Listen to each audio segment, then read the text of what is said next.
Les pros ivoiriens, pour la plupart, n'ont pas été à la fête le week-end dernier sur les pelouses européennes. Collectivement ou individuellement, eh bien, ils ont rendu des copies peu attrayantes, disons-le, même si Paul Akwoku s'est offert son premier titre avec le Betis Séville. En cette fin de saison, le menu de la saga des pros est loin d'être copieux. Mais elle... Bon, ben, vous l'avez remarqué, hein, c'était quasiment le calme plat chez les pros ivoiriens le week-end dernier. Alors, messieurs, qu'est-ce qui explique justement cette baisse ou ce manque de répondants de nos joueurs sur le vieux continent? Je dirais que ces derniers temps, nous sommes pratiquement en fin de saison. Ils ne sont pas forcément dans les championnats les plus suivis titulaires dans leur club. Voilà, pour ceux qui le sont, bon, dernièrement, ils n'ont pas répondu à l'appel du sélectionneur. Je pense que c'est tout ce méli-mélo-là, on va le mettre au compte de la fin de la saison. Voilà, que peut-être qu'ils sont un peu émoussés et ils vont revenir encore plus fort la saison prochaine. Émoussés, peut-être, mais nos joueurs aujourd'hui ne sont plus dans les top clubs comme par le passé où on avait des joueurs. On en a comme, même. Bon, ouais, bon, quand je dis top club, c'est après aussi. Nicolas Pépé. Pour moi, beaucoup sont en baisse de régime. C'est ce qui explique ça. Parce qu'on peut être à Arsenal, mais si on cartonne, ça veut dire que ça va. On peut être à Arsenal, mais si on n'arrive pas aussi à cartonner, c'est que peut-être à un moment donné, on est en baisse de régime et ça peut jouer. Aujourd'hui, c'est un peu ça. Avant, quand je regarde, on avait beaucoup plus de joueurs, il a parlé de titulaires en club, on avait beaucoup plus de joueurs au top niveau, à Chelsea, au Barça, mais qui étaient titulaires, qui apportaient, qui marquaient week-end après week-end. Avec ces dernières années qu'on regarde, c'est indifférent, ils sont beaucoup en difficulté, ils ont du mal à pouvoir s'imposer. Donc, tout ça peut expliquer cela. Alors, symbole de ce relâchement, c'est le mutisme prolongé de Sébastien Haller en championnat. Est-ce qu'on peut voir, je veux dire, une sorte de cause à effet entre ces rendez-vous manqués, enfin un petit peu compliqués avec la sélection nationale et justement le fait qu'il soit vraiment en baisse de rendement là?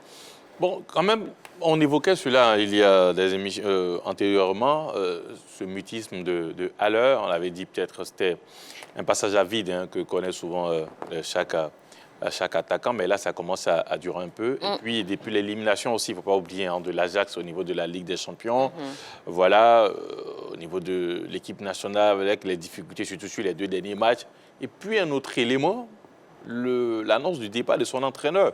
Parce qu'on ne va pas l'oublier que c'est Erik ten Hag qui l'a fait venir du côté de l'Ajax. Il le connaît très bien pour l'avoir eu dans le passé. Donc, est-ce que tous ces événements-là n'empêchent pas un peu le joueur ivoirien de se sentir dans de très bonnes conditions? C'est vrai, on l'annonce dans d'autres clubs. Est-ce que cela ne perturbe pas un peu la tranquillité du joueur? Bon, voilà quelques éléments peut-être qui, à mon sens, peuvent expliquer cette méforme de Haller. Alors parlons du but de Hassan Kamara en Première Ligue, qui a été quand même anecdotique, puisque Watford s'est effondré face à Manchester City. Qu'est-ce que vous en pensez, Dorgelès? Bon, je pense qu'il essaie de se mettre en confiance. Il vient de la France, il découvre la Première Ligue avec beaucoup plus d'intensité. Il essaie tant bien que mal de faire comme les autres Ivoiriens qui sont passés dans ce championnat-là. La difficulté, c'est de réussir d'abord à pouvoir s'imposer en tant que titulaire et puis, au fur et à mesure, essayer de monter en intensité. Parce que c'est un championnat qui permet de monter en puissance, surtout sur le plan footballistique. Et puis, ça donne beaucoup plus d'expérience. C'est différent de la France. Semaine après semaine, quand on fait un match au week-end, le week-end qui suit, c'est à oublier. Ça demande beaucoup de travail. Et je pense que c'est bien marqué, ça peut lui donner aussi des envies de parfois pouvoir mieux se projeter vers l'avant et aller chercher ces buts-là. Marquer, c'est bien. En tant qu'aujourd'hui, on le sait, quand vous regardez à son poste, beaucoup ont tendance à aller devant la défense, essayer de marquer des buts. Aujourd'hui, s'il est capable de pouvoir faire des débordements, marquer aussi, ça permet aux joueurs aussi d'accroître sa palette.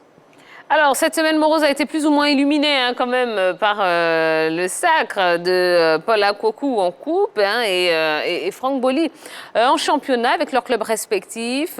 Bon, j'ai envie de dire, c'est bien, on est content. Oui. Mais est-ce qu'aujourd'hui, on peut, nous, Ivoiriens et fiers Ivoiriens que nous sommes, se contenter de ces résultats? Bon, c'est vrai que Paul Akwoku n'était pas présent sur l'aire de jeu, mais de voir déjà dans ce groupe professionnel, pour lui qui est en début de carrière, c'est une excellente chose.